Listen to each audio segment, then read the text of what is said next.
జగన్మోహన్ రెడ్డి గారి పరిస్థితి, జగన్మోహన్ రెడ్డి గారి స్టైల్ ఎలా ఉందంట? ఆయనది ఏంటంటే ర్యాపిడ్ ఫైర్ అండి. ఆయన నాకే చెప్పారు ఒకసారి లిఫ్ట్లో ప్రయాణం చేస్తున్నప్పుడు, అన్నా ఇప్పుడు మనం ఇదంతా T20 ఆడుతున్నాం, ఇది ఇంత పూర్వంలో లాగా లిమిటెడ్ ఓవర్స్ కాదు, టెస్ట్ మ్యాచ్ అంతకుండా కాదు, ఇది T20 క్రికెట్ మ్యాచ్, ఏ రోజుకి ఆ రోజే మన పర్ఫార్మెన్స్ అని ఒక దృక్పథంతో ఆయన ఉండేవారు. దాంతో ఏదో ఒక నిర్ణయం త్వరగా తీసేసుకోవాలి, అంతేగాని ఈ నిర్ణయం బాగా నలగాలి, నలుగురిని సంప్రదించాలి, అందరినీ తెలుసుకోవాలి, అందరి అభిప్రాయాలు తెలుసుకోవాలి, ఇంకా లోతుగా పోవాలి, ఇతనికి అనుభవం ఉందా, మనకు సలహా ఇస్తున్న వాడికి అనుభవం ఉందా, ఇతని బ్యాక్గ్రౌండ్ ఏమిటి, ఈ బ్యాక్గ్రౌండ్ లో ఎవరికి మంచి అనుభవం ఉన్నది వాళ్ళని సంప్రదిద్దామా, ఇలాంటి ఆ దూరపు ఆలోచన నాకు కనిపించలేదండి. ఒక నిర్ణయం తీసుకోవాలి, అది నీకు బాగా తెలుసని నేను భావిస్తున్నాను కాబట్టి నిర్ణయం తీసేసుకోవడమే. కొన్నిసార్లు ఆయన ముందుగానే ఆలోచన చేసేవాడు, మరి ఆ నిర్ణయం మంచిది అని భావించేవాడు, ఆ నిర్ణయాన్ని ప్రకటించేసేవాడు. సపోజ్ మనం దాన్ని ఏమన్నా సవరణ చేయడానికి ప్రయత్నం చేస్తే అది వద్దన్నా అది పక్కన పెట్టేసి అది అయిపోయింది అలాగో, ఇంకేమైనా ఉంటే చెప్పు అనేవారు. సో ఆ విధంగా ఈయన quick decision making, rapid firing లాగా ఉండేది ఈయనతో. అన్ని త్వరగా నిర్ణయాలు చేసేసేయాలి, అంత త్వరగా నిర్ణయం చేసిన తర్వాత అమలు చేసినప్పుడు సమస్యలు వస్తాయేమో కదా అని మనం చెప్తే ఆ తర్వాత చూద్దాం, అమలు చేసినప్పుడు చూద్దాం అనేవారు. కానీ అందుకే మనం చూస్తున్నాం ఆయన ప్రభుత్వంలో అనేక ఆర్డర్స్ కోర్టు కొట్టేయడం కానీ, స్టే ఆర్డర్స్ ఇవ్వడం కానీ అలాంటివి జరుగుతున్నాయి. అవన్నీ కూడా ఎప్పుడు లేని విధంగా, అవన్నీ కొంచెం మరి ప్రభుత్వానికి అది పరాభవం కింద భావించాలి యాక్చువల్గా. బట్ ఆయన దృష్టి ఇలా ఉంటుంది, ఆయన ఆలోచన అలా ఉంటుంది, అది ఆయన స్టైల్ అండి. అంటే మార్నింగ్ ఎన్ని గంటలు వేస్తారంటారు ఇప్పుడు సీఎం గారు? అంటే ఒక్కొక్కడిది ఒక్కొక్క రకమైన అలవాటు అండి. చూసుంటారు కదా, అంటే సుమారుగా 9:30కి ఆయన మొదట కలుస్తారండి. 9:30కి సుమారుగా అప్పట్లో. అంటే చాలా మంది అంటారు పొద్దున్నే 5 గంటలు లేస్తారు, ఎక్సర్సైజ్ చేస్తారు. అయ్యో తెలియదు, మనకు తెలియదు అంటారు. ఇవన్నీ మనం వెనికిడే, కానీ నేనేమి ప్రత్యక్షంగా నాకు అలా చూసే అవకాశం ఎక్కడా లభించలేదు. ఆయన మొదటిసారి కిందకి రావడం అది 9:30 నుంచి ఆయన దైనందిన కార్యక్రమం స్టార్ట్ అయ్యేది. నేనున్నప్పటి వరకు నేను చూసిందండి.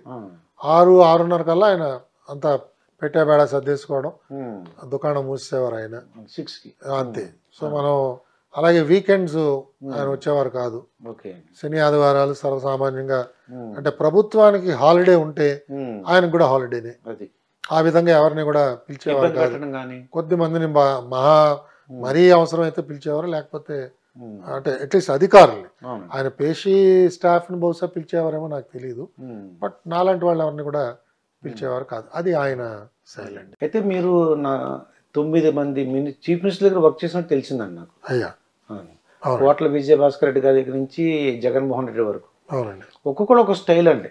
అవునండి, అవును, అంతే కదా, అంతే కదా. మీకు ఈ సర్వీస్లో ఉన్నప్పుడు అంటే ఆనందం కలిగిన రోజులు ఏమైనా ఉన్నాయా సార్? చాలా ఉన్నాయి. అంటే ఒకటి, నేను ప్రారంభంలో నల్గొండ జిల్లాలో శిక్షణ పొందాను. దాని తర్వాత సబ్ కలెక్టర్గా వరంగల్ జిల్లాలో పనిచేశాను. వరంగల్లో కూడా మళ్ళా ముందు పరకాల్లో చేశాను, తర్వాత ములుక్కి సబ్ డివిజన్ హెడ్ క్వార్టర్స్ మార్చాను నేను, అక్కడ చేశాను కొన్నాళ్ళు. పార్వతీపురంలో ఐటీడీఏలో పనిచేశాను. గుంటూరు జిల్లా జాయింట్ కలెక్టర్ చేశాను. తర్వాత మహబూబ్ నగర్ జిల్లాలో కలెక్టర్గా చేశాను. తిరుమల తిరుపతి దేవస్థానము, హైదరాబాద్ మెట్రో వాటర్ బోర్డు, తర్వాత స్టేట్ హౌసింగ్ కార్పొరేషను, ఇలా మెడికల్ డిపార్ట్మెంట్లో 2 పర్యాయాలు, తర్వాత infrastructure investment department, AP IIC, INCAP, ఇలా అనేక ఉద్యోగాలు చేశాను. ఒక్కొక్క సీఎం గురించి ఒక్కొక్క మాటలో చెప్తే చాలా సంతోషం. అయ్యో చాలా పెద్ద లాంగ్ లిస్ట్. కోట్ల విజయభాస్కర్ రెడ్డి గారు తీసుకుందాం సార్. ఇప్పుడు కోట్ల విజయభాస్కర్ రెడ్డి గారు, ఆయన గురించి ప్రజలకు ఎక్కువ తెలియదండి, తక్కువ. అంటే ఉన్నా కూడా ఆయన ఎప్పుడు పబ్లిసిటీ ఇచ్చుకునేవారు కాదు. నిరాడంబరంగా జీవించారు, ప్రిన్సిపల్స్ మీద జీవించారు. ఆయన ఒక హాకీ మ్యాచ్ చూడటానికి వెళ్ళినప్పుడు ఆ మ్యాచ్కి కావాల్సిన టికెట్ కూడా డబ్బులు ఇవ్వడానికి సిద్ధపడేవాడు. అలాంటి వ్యక్తి, చాలా చాలా గొప్ప వ్యక్తి. ఒకానొక సందర్భంలో ఆయన దగ్గర సిపిఆర్ఓ కింద పనిచేసిన గజ్జల మల్లారెడ్డి గారు వావిలాల గోపాలకృష్ణయ్య గారికి నాకు ఆయన గురించి ఒక పర్సనల్ సంఘటన చెప్పారు. చాలా చాలా పర్సనల్ సంఘటన, అది వివరంగా మనం మీడియాలో చెప్పడానికి లేదు. కానీ దాన్ని బట్టి మాకు అర్థమైంది ఏమిటంటే ఆయన ఒక ప్రిన్సిపల్కి కట్టుబడి ఉన్నారండి. అది మనం ఎవరినైనా విమర్శించాలన్నా కూడా వాళ్ళ ప్రజా జీవనం గురించి మనం విమర్శించాలి, కానీ వాళ్ళ ఆంతరంగిక విషయాల గురించి మనం మాట్లాడకూడదు అనే ఒక తెర వేసేవారండి. అతని పబ్లిక్ లైఫ్ గురించి మాట్లాడదాం, అంతేగాని ప్రైవేట్ లైఫ్, అతని ఇంట్లో చేస్తున్నది ఏమిటి, అతని పడగదిలో చేస్తున్నది ఏమిటి, వాళ్ళ ఇంట్లోకి వెళ్ళి మనం ఎందుకు చూడాలి? అంటే అది ఇద్దరు పెళ్ళాలా, ముగ్గురు పెళ్ళాలా, వాట్ ఎవర్ ఇట్ ఇస్, ఆ విషయాల గురించి మనం మాట్లాడకూడదు. అతని ప్రజా జీవనం గురించి, అతని ప్రజలకి ఏ విషయాలు చెప్తున్నాడు, దాంట్లో ఎలాంటి లోటుపాట్లు ఉన్నాయి, దాని గురించి మాత్రమే మనం మాట్లాడాలి అని స్వర్గీయ ఎన్టీ రామారావు గారికి సంబంధించిన విషయంలో వారు ఒక స్టాండ్ తీసుకున్నట్టుగా గజ్జల మల్లారెడ్డి గారు నాకు వావిలాల్ గారికి ఒకసారి చెప్పారు. కాబట్టి దాన్ని బట్టి ఎలాంటి ఔదార్యం, ఎలాంటి విశాల దృక్పథం పెద్దల కోట్ల విజయభాస్కర్ రెడ్డి గారిలో ఉందో మనం గమనించాలి. అలాగే నేదురుమర్రి జనార్దన్ రెడ్డి గారు, ఆయన ముఖ్యమంత్రిగా ఉన్నప్పుడు నేను మహబూబ్ నగర్ జిల్లా కలెక్టర్గా చేసేవాడిని. ఆయన జిల్లా పర్యటనకు వచ్చినప్పుడు ఆయన చాలా వివరంగా చెప్పింది ఏమిటంటే, హెలికాప్టర్లో వస్తున్నాడు ఆయన, జిల్లాలో 4-5 ప్రాంతాలకు వెళుతున్నారు, 2 మంత్రులు ఉన్నారు జిల్లా నుంచి. ఆయన స్పష్టంగా ఏం చెప్పారంటే, హెలికాప్టర్లో 3కి చోటు ఉంటుంది, నేను ఒకడిని ఎలాగో ఉంటాను, నాతో పాటు జిల్లా కలెక్టర్ తప్పనిసరిగా ఉంటాడు, మీ 2 మంత్రుల్లో ఎవరో ఒకళ్ళు ఒక భాగం, ఇంకొకళ్ళు ఇంకొక భాగం, ఆ విధంగా ఏర్పాటు చేసుకోండి అని స్పష్టంగా చెప్పాడు. అంటే జిల్లా కలెక్టర్ని తన పక్కనే కూర్చోబెట్టుకుని జిల్లాలో ఉన్నంతసేపు ప్రతి ఒక్క అంశం మీద కూడా జిల్లా కలెక్టర్ నుంచి సలహాలు పొంది, అది ప్రజాప్రతినిధులు తీసుకొచ్చిన ఇష్యూలు కావచ్చు, ప్రజలు నేరుగా తీసుకొచ్చిన సమస్యలు కావచ్చు, జిల్లా యంత్రాంగాన్ని ఒక రకమైన సమావేశపరిచి ఆయన అందరినీ రివ్యూ చేసిన సమయం కావచ్చు, అన్ని వేళల జిల్లా కలెక్టర్ని మాత్రం పక్కన కూర్చోబెట్టుకుని గొప్ప సాంప్రదాయం ఇది. తదనంతరాన ఇది నెమ్మదిగా ఆవిరైపోయిందండి. ఇవాళ జిల్లా కలెక్టర్ గారి కారు ముఖ్యమంత్రి గారి జిల్లాకు వస్తే అది ఎక్కడో 6వ కారు 5వ కారు కింద వెనకాల ఎక్కడో ఉంటుంది. జిల్లా కలెక్టర్ గారు పరిగెత్తుకుంటూ ముఖ్యమంత్రి దగ్గరికి వచ్చేటప్పటికి ముఖ్యమంత్రి గారు కలిసి ఆయన ఆ సమయంలో ఆ కార్యక్రమాన్ని పూర్తి చేసుకుని ఆయన మళ్ళీ కారెక్కేస్తున్నాడు. ఇలాంటి పరిస్థితులు ఉండకూడదండి. ఒక జిల్లాకి కలెక్టర్ గారిని ఒక బాధ్యత అప్పచెప్పినప్పుడు ఆయన నిర్వర్తించడానికి ముఖ్యమంత్రి కూడా సహాయపడాలి, ఎన్నుకోబడ్డ శాసనసభ్యులు కూడా సహాయపడాలి, మంత్రులు కూడా సహాయపడాలి. అప్పుడు జిల్లా యంత్రాంగం ఆ జిల్లా కలెక్టర్ గారికి సహాయపడుతుంది. లేకపోతే జిల్లా అస్తవ్యస్తంగా ఉంటుంది. మనం చాలా సంఘటనలు ఆ విధంగా చూసాం. అది నేను నేదురుమల్లి గారి ప్రవర్తన నియమావళిలో నాకు అది కనిపించిందండి. అలాగే ఇతర ముఖ్యమంత్రులు అనేక మంది, సీనియర్ ఎన్టీ రామారావు గారు, ఆయన ఒక నిర్ణయం తీసుకున్న తర్వాత మళ్ళా వెనక్కి తిరిగి చూసేది లేదు. ఆయన ఆ విధంగా వ్యవహరించేవారు, అధికారులతో నేరుగా మాట్లాడేవారు. ఒక అధికారి కనుక మంచి పలుకుబడి, నిజాయితీ మనిషి అనే ఒక పలుకుబడి ఉంటే ఆ అధికారి ఏం చెప్పినా కూడా వినేవారు. ఆ విధంగా ఆయన ప్రవర్తించేవారు. ఆయన్ని మనం విమర్శించిన ఎదుటపడి మీరు చెప్పింది తప్పు అన్నా కూడా ఆయన ఏమనేవారు కాదు. ఆ అధికారి కనుక మంచి ఒక పలుకుబడి ఉండి ఇతను నిజాయితీ పరుడు అనే ఒక పేరు కనుక ఆయనకి ముందుగా తెలిస్తే ఆ విధంగా ఆయన ఉండేవాడు. ఆయన జిల్లాలకి పర్యటనకు వచ్చినప్పుడు చాలా చాలా సింపుల్గా ఉండేవారు, నేరుగా మాట్లాడేవారు. మనం బ్రీఫ్ చేస్తున్నప్పుడు ఎంతో ఆసక్తితో మనం చెప్పే విషయాలన్నీ కూడా స్వీకరించేవారు. తెల్లవారుజామున 3 గంటలు లేచేవారటండి ఆయన. 5 గంటలు రండి, 6 గంటలు కొద్దిగా ఇబ్బంది అవుద్ది కదా సార్ మీ ఆఫీసర్లు? అంటే ఆఫీసర్లకి అలవాటు లేదు, దానివల్ల కొంత ఆఫీసర్లకి ఇబ్బంది ఉంటుంది. కానీ ఇవాళ నేను సూర్యోదయం కంటే ముందు రోజు లేస్తున్నానండి. ప్రతిరోజు 4:30కు నేను లేస్తున్నాను. పొద్దున్నే లేచి నేను చేయవలసిన దైనందిన కార్యక్రమాలు చేస్తున్నాను. నాకు చాలా హాయిగా ఉంది. సర్వీస్లో ఇది బహుశా చేయడానికి ఇబ్బంది ఉందేమో కానీ ఇవాళ నాకు చాలా బాగుంది. కాబట్టి అదొక అలవాటు కింద మారితే అధికారులకు సమస్య లేదు. అధికారులందరికీ అలాంటి అలవాట్లు ఉండవు కదా, దాంతో పాపం వాళ్ళు చాలా సమస్యలకి అంటే ధైర్యం చేయలేకపోయారు. అంటే నేను రానండి, ఆ టైం కుదరదండి అంటే ఆయన పాపం అంటే కొంచెం చెప్పేవాళ్ళు. ఆయన కూడా అందరినీ రోజు పిలిచేవారు కాదు. అలాగే పిలిచిన వాళ్ళందరికీ పొద్దున్న 5ంటికే చాలా గొప్ప పలహారం పెట్టేవారు. వాళ్ళందరూ 5ంటికి 5ంటికి 5:30కి మేము తింటాం సార్ అని చెప్పేవారు. కానీ ఆయన దగ్గరుండి వాళ్ళందరికీ పలహారం వాళ్ళందరికీ ఇచ్చేవారని చెప్పి వినేవాడిని. ఆయన పర్సనల్ లెవెల్లో చాలా ఔదార్యంతో ఉండేవారు. చాలా గొప్ప మనస్సు వారిది.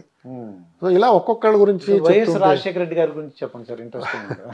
వైఎస్ రాజశేఖర రెడ్డి గారిది సమయ పాలన చాలా గొప్పగా ఉండేదండి. ఆయన ఒకవేళ ఒక మీటింగ్కి అరగంట సమయం పెడితే 28వ నిమిషానికి మీటింగ్ క్లోజ్ చేసేవారు.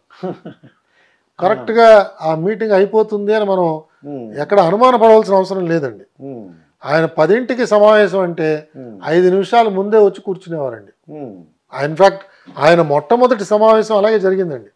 మొట్టమొదటి ఫస్ట్ మీటింగ్ ఆయనతో జరిగినప్పుడు మేమందరం కూడా అటు తిరిగి ఇంకా కబుర్లు చెప్పుకుంటున్నాం. ఆయన రావడానికి టైం పడుతుందండి, ఏదో మనకి టైం అయితే చెప్పారు 10ంటికి ఎక్కడ వస్తారులే ముఖ్యమంత్రి గారు అని మేము అందరం అటు తిరిగి ఏదో మాట్లాడుకుంటున్నాం. మాలో మేము ప్రధాన కార్యదర్శి గారు మేము అందరం కూడా ఒక్క నిమిషం ఎవరో వెనక్కి చూడంగానే ఆయన వచ్చి కూర్చున్నాడు ఆల్రెడీ. ఆ విధంగా రాజశేఖర రెడ్డి గారు ఉండేవారండి. ఆయన సమయపాలన అంటే సమయపాలన. ఒకవేళ ఆయన నిర్ణయించిన సమయంలో ఆ సమావేశంలో తీసుకోవాల్సిన నిర్ణయం తీసుకోలేకపోతే ఆయన క్లియర్గా చెప్పేవారండి, మనం ఇవాళ అనుకున్న సమయం అయిపోయింది, మీరు మళ్ళీ తయారవ్వండి, మీరు ఎప్పుడు కావాలంటే అప్పుడు నేను మళ్ళీ ఇంకో సమావేశం పెడతాను, ఇవాళ ఇంతటితో సమావేశం ముగించేద్దాం అని చెప్పేసేవారండి. అంటే సమయానికి ఆయన ఎక్కువ ప్రాధాన్యత ఇచ్చేవారు. ఎందుకంటే ముఖ్యమంత్రి గారి సమయ పాలన మీద కనీసం 300-400 మంది వాళ్ళ సమయాలని వాళ్ళు పాలించడానికి అవకాశం ఉంటుందండి. ఈయన దగ్గర ఆలస్యం అయిందనుకోండి, ఈ 300-400 మందికి అది ఒక రకమైన అంతేనండి. అక్కడ వాళ్ళు పెట్టుకున్న మీటింగ్లు పోతాయి, వాళ్ళు పిలిచిన విజిటర్లు పాపం ఇంకా వెయిట్ చేస్తారు, అవన్నీ కూడా డిలే అయిపోతాయి. అది బహుశా దృష్టిలో పెట్టుకుని రాజశేఖర రెడ్డి గారు ఎప్పుడు కూడా సమయపాలన అంటే సమయపాలన అండి, ఆ విధంగా ఉండేది. ఆయన కక్షపూర్తి చర్యలు ఏమైనా ఉన్నాయంటారా వైఎస్ రాజశేఖర రెడ్డి? ఎక్కడ కనిపించేవి కాదండి. ఆయన ఇన్ఫాక్ట్ ఏ మీటింగ్కి వెళ్ళినా మొదట ఒక 2-3 నిమిషాలు చాలా పర్సనల్గా మాట్లాడేవారు. సడన్గా ఏమిటి ఎల్వి వాళ్ళని చొక్కా చాలా బాగుంది అనేవారు. సో మనం ముఖ్యమంత్రి మన చొక్కాని చూస్తాడని మనం ఇప్పుడు అనుకోం కదా. మనం మీటింగ్ వెళతాం, మనం ఆ మీటింగ్ ఎజెండా అది ఎలా ఉంటుందో ఏమిటో, ఆయన ఎలా అంటారో, ఒప్పుకుంటారో ఒప్పుకోరా, ఇంకా ఏమైనా ఇబ్బందికరమైన విషయాలు వస్తాయా ప్రస్తావనకి, మనం ఏదో వివిధ ఆలోచనలతో వెళతాం. ఆయన ఉన్నట్టుండి చూసి ఏంటి ఎల్వి నువ్వు సనపడిపోయి ఏమిటి అని అడిగేవారు. మనం దానికి కొంచెం ఉక్కిరి బిక్కిరి అవుతాం, మనం ఎక్స్పెక్ట్ చెయ్యం. అందులో మేము అంతకు ముందు చంద్రబాబు నాయుడు గారి దగ్గర పనిచేసాం. ఆయన చాలా చాలా ప్రొఫెషనల్గా ఓన్లీ ఎజెండా దాని మీద ఆయన ఉంటారు, అటు ఇటు వెళ్ళే ప్రసక్తి ఉండదు. చాలా లోతుగా అధ్యయనం చేయడం, అందరినీ కూడా లోతుగా అధ్యయనం చేయమనడం ఆయనతో ఉండేది. సమాచారం సమాచారం సమాచారం టన్నుల కొద్దీ ఆయన సమాచారాన్ని స్వీకరించేవారు. చంద్రబాబు నాయుడు గారు. సో మేము అట్నుంచి మేము రాజశేఖర రెడ్డి గారి దగ్గరికి వచ్చేటప్పటికి ఈయన టు ద పాయింట్, మన అభిప్రాయం ఏమిటో తెలుసుకునేవారు. ఇద్దరు అభిప్రాయాలతో కనుక విభేదిస్తుంటే మీటింగ్ లో ఒక ఫైనాన్స్ ఆఫీసరు ఇంకొక ఆఫీసరు, మీ ఇద్దరి మధ్యన కొంత భేదాభిప్రాయాలు ఉన్నాయి, నేను ఎవరో ఒకళ్ళ వంక వంతపాడి నిర్ణయం తీసుకోవడం కరెక్ట్ కాదు, కాబట్టి ఈ మీటింగ్ ఇంతటితో క్లోజ్ చేద్దాం, మీ ఇద్దరు మాట్లాడుకోండి, మళ్ళీ ఇంకోసారి రండి అప్పుడు మీటింగ్ పెట్టుకుందాం అని పరిష్కారం చేసేసేవారు. So very practical, time conscious, ఇన్ఫార్మల్గా ఉండేవారు, నవ్వుతూ కూర్చునేవారు, చాలా సూక్ష్మంగా ఆయన గ్రహించేవారు మనం చెప్పిన విషయాలు, దానికి ఉండే పర్యవసనాలను వెంటనే ఆలోచన చేయగలిగేవారు.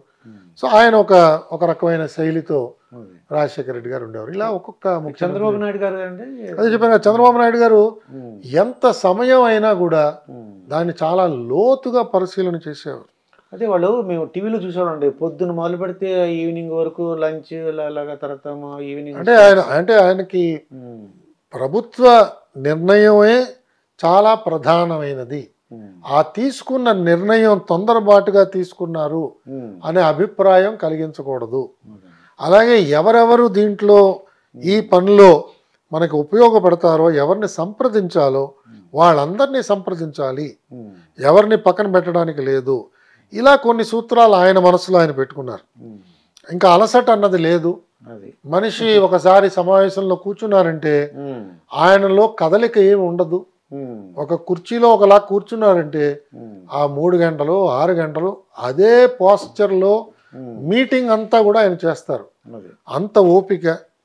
ఆ విధంగా సమావేశాల్లో ఆయన ఉండేవారు. రాత్రి అయిపోయింది, 12 అయింది, ఆ టైంలో కూడా ఇంకా డీటెయిల్స్ అడుగుతూ ఉంటారు ఆయన. ఏదో ఒక నిర్ణయం తీసేసుకోవచ్చు కదా అనే ధోరణి ఉండదు. అది ఆయన శైలి. ఆ విధంగా చేసేవారు. అలాగే ఇంకా ఏమన్నా ఇంప్రూవ్మెంట్ చేయడానికి స్కోప్ ఉన్నదా, లేదా ఇదేనా, ఇది అంతిమ స్థాయికి మనం చేరామా, ఇంకా ఏమైనా ఇంప్రూవ్ చేయొచ్చా, ఇంకా ఏమన్నా దీంట్లో నగిషీలు చేయొచ్చా, ఇంకా ఏమన్నా కొత్త అంశాలు ఏమన్నా చేర్చచ్చా, అమలు చేసే ముందు ఇంకా ఏమైనా ఆలోచన చేయొచ్చా, వాళ్ళని సంప్రదించచ్చా, వీళ్ళని సంప్రదించచ్చా, ఇలాగ బహుముఖంగా ఆయన ఆలోచన చేసేవాడు. అది ఆయన శైలి.